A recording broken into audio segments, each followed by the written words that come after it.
Hello' friends, কি খবৰ আপোনালোকৰ? মোৰ বৰ্তমান ভালেই। আৰু আজি এটা খুব ধুনীয়া কাজি টেঙাৰ ৰেচিপি লৈ আহিছোঁ।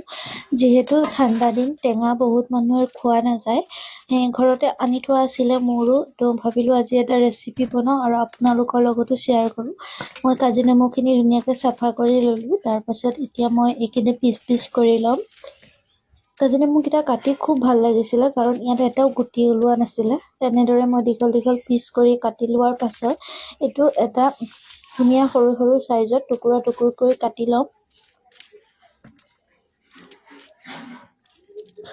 এনেদৰে কাটি ল'ম। গোটেইখিনি কাটি লোৱাৰ পাছত মই ইয়াতে দি দিম জলকীয়া এমুঠি আৰু আদা দুটুকুৰা, কাৰণ আদাৰ গোন্ধটো কাজি নেমু আচাৰখনত খুবেই ভাল লাগে। সেইকাৰণে এনেদৰে টুকুৰা কৰি জলকীয়াখিনি কাটি ল'ম।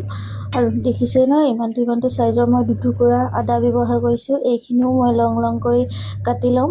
লোৱাৰ পাছত মই ইয়াত জলকীয়া কমকৈ এই কাৰণেই দিছোঁ, কাৰণ মোৰ ওচৰত ভোট জলকীয়া আচাৰ আছে, সেইখিনিও মই ইয়াতে দি দিম সেইকাৰণে।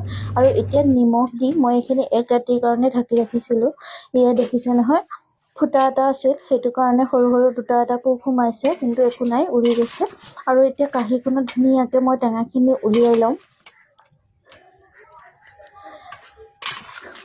কাঁহীখনত টেঙাখিনি উলিয়াই লোৱাৰ পাছত মই যিখিনি ইয়াৰ পৰা পানী ওলায়, সেই পানীখিনি আপোনালোকে ইচ্ছা কৰিলে গৰুকো দিব পাৰে। মই পেলাই দিছোঁ, যিহেতু মোৰ ইয়াত গৰু নাই।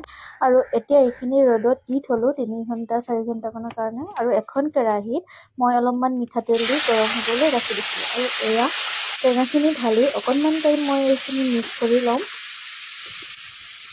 মিক্স কৰি লোৱাৰ পাছত মই ইয়াতে দি দিছোঁ গৰম মছলা 2 চামুচমান হ'ব। আপোনালোকৰ নিজৰ ইচ্ছামতে দিব পাৰে।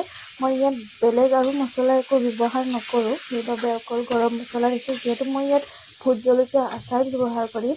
এই আচাৰখনত জলকীয়াৰ গোন্ধটো ইমান ধুনীয়া আহে, তো অকণমান ভাতৰ লগতে হওক বা ৰুটিৰ লগতে হওক খাই বহুত ভাল লাগে। আপোনালোকে মোৰ দৰে বনাই চাবচোন এবাৰ। এতিয়া মই জলকীয়াখিনি দি ভালদৰে মিক্স কৰি ল'লোঁ। লোৱাৰ পাছত মই ইয়াতে অকণমান কালাৰৰ কাৰণে হালধি পাউডাৰ ইউজ কৰিম। আৰু এইখিনি মিক্স কৰি হৈ গ'ল। আৰু এতিয়া মই এখন ঢাকনা লগাই ঠাণ্ডা হ'বৰ কাৰণে ৰাখি দিম। আৰু ইয়াৰ পৰা বহুতখিনি তেল ওলাব। তেলখিনি মিক্স হোৱাৰ পিছত ওপৰলৈ উঠি আহিব। চাবচোন, মই দেখাই আছোঁ অলপ পাছত আপোনালোকক। এয়া দেখিছেনে, গোটেই তেলখিনি ওপৰলৈ উঠি আহিলে। আৰু এতিয়া এটা ধুনীয়া চাফা ডাব্বাত মই এইখিনি ভৰাই থ'ম। আৰু ভৰাই মই 4-5 দিনমানৰ কাৰণে ৰ'দত ব্যৱহাৰ কৰিম। আপোনালোকেও বনাই চাবচোন এবাৰ। মোৰ এই ৰেচিপিটো খুবেই ভাল পাব। যিহেতু ঠাণ্ডা দিন, টেঙাবিলাক নষ্ট হয়, তো আপোনালোকে এনেদৰে বনাই